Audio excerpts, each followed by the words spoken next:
Oui, bonjour. Depuis un temps, j'essayais d'expliquer ce que c'est que le karma.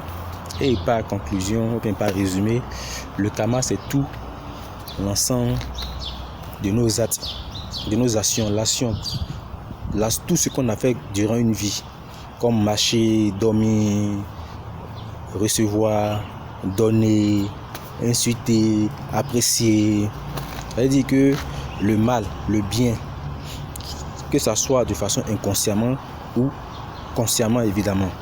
Donc tous ces éléments dans un panier qui constitue le karma. Maintenant le karma se déroule toujours à travers les parents. Le parent qu'on était hier, on revient toujours trouver le même parent sur la terre. Parce que si on a eu des enfants dans une autre vie, on a mené les actions envers ses enfants. Soit on les a insultés, soit on les a grondés, soit on les a aidés dans la vie. Donc on va trouver un parent aussi qui va nous faire les mêmes choses. Il y a les événements qui vont créer tout cela. Et on va vivre lettre par lettre tout ce qu'on a pu faire à quelqu'un. Donc dès le début avec les parents, on commence par solder nos dettes karmiques. Parce que le karma, ça se solde. Il faut que la même action se produise pour venir enlever ça de notre vie. Maintenant, le karma c'est quoi? C'est le karma qui va permettre, quand on est en train de solder le karma, c'est le karma qui va permettre à l'âme d'évoluer, quitter un point à un autre point. Mais tant que tu ne sautes pas, l'âme reste stationnée là où il est. On peut faire 1000 vies avec ça. Tant qu'on n'a pas soldé, l'âme ne bouge pas. Donc c'est comme ça. Maintenant, quelles sont les façades du karma? Le karma a plusieurs façades. Généralement, ça se passe entre deux personnes.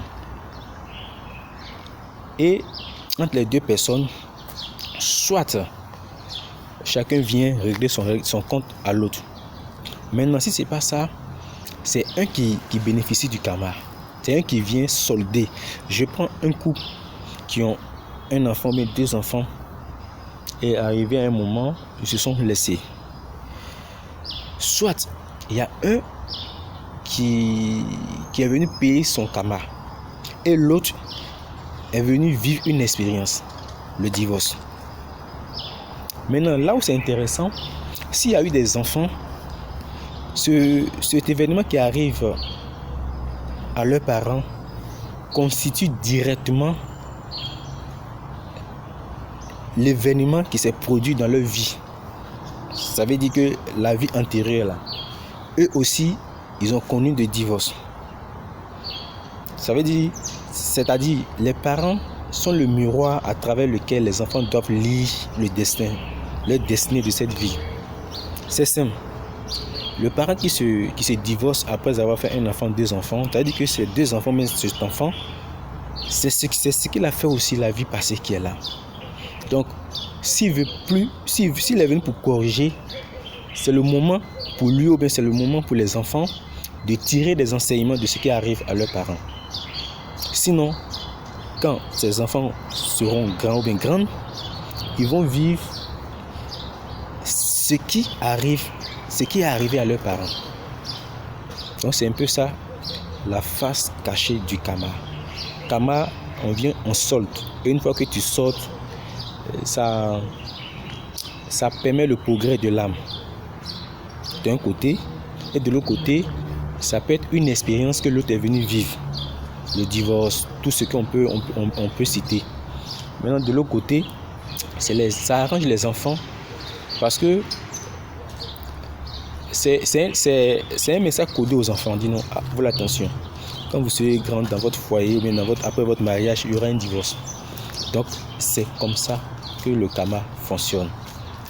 Il y a une autre chose que les gens n'arrivent pas à comprendre. Le karma, c'est les actions. C'est les actions. Et je le dis toujours que on ne peut pas échapper à son karma. Je vais vous dire quelque chose qui va vous choquer. Je prends un individu, une personne qui a travaillé durement, qui a pris son argent pour aller acheter sa moto ou bien un téléphone de grande valeur. Et il se fait que peut-être son voisin ou bien un voleur est venu voler ce téléphone. Il a mené ses enquêtes et il a pu mettre la main sur son voleur.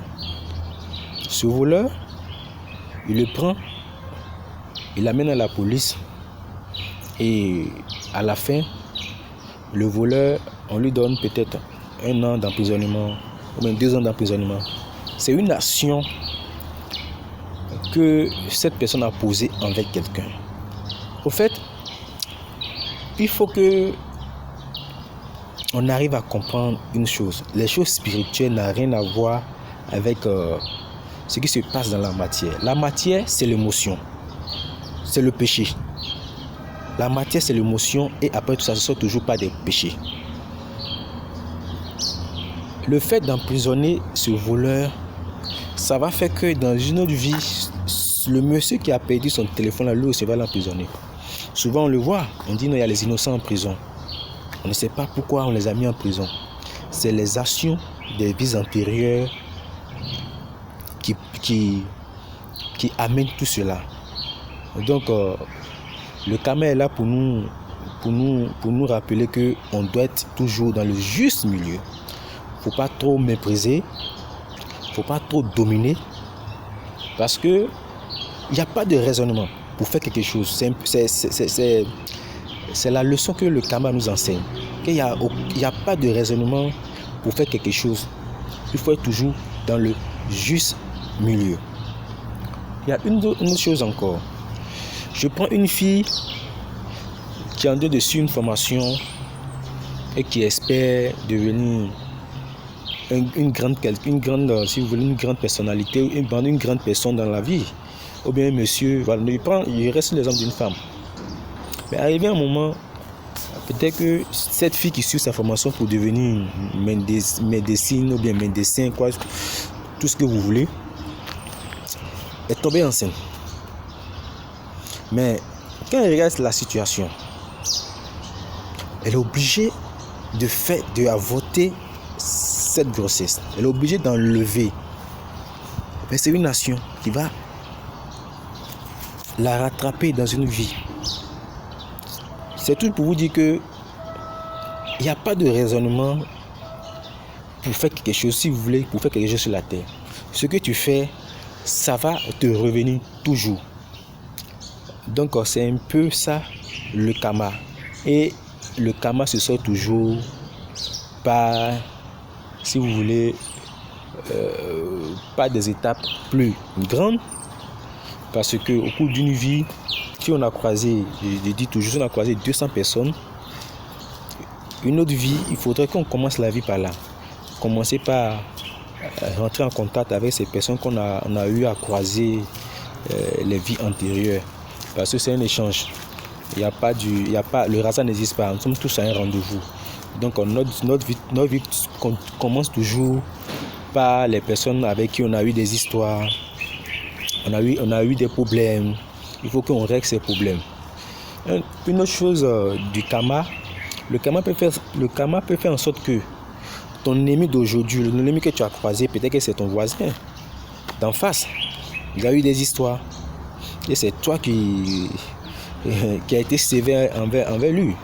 Le karma peut faire en sorte que cette personne devienne ton frère direct ou bien ta soeur directe. Ta soeur directe est même nom de famille, même sang. Juste dans le but de te faire payer le prix. Supposons, si l'acte que tu avais fait à ton voisin, tu l'as méprisé sévèrement, cette personne peut devenir ton frère comme je viens de le mentionner. Et l'action que tu as menée envers lui va venir te mener, il va venir te faire rembourser l'action. Et c'est là souvent on voit que non, mais on dit mais c'est mon frère, il ne peut pas me faire ça, il ne peut pas me faire cela. Le but, ce n'est pas une histoire de frère. Le but, c'est de nous amener à la conscience. C'est tout. Le karma veut nous amener à la conscience. Que tout ce qu'on voit que ce soit notre peau, je veux dire notre corps, notre chair, que ce soit le matériel, voiture, téléphone, tout ce qui rend compte pour donner une valeur ajoutée à un individu n'est que de vanité. D'ailleurs même, c'est la matière qui est le démon. Le démon qu'on veut toujours détruire, on veut toujours chasser de nos vies, c'est la matière. Donc je pense que je vais m'arrêter là. Merci et bonne journée à vous.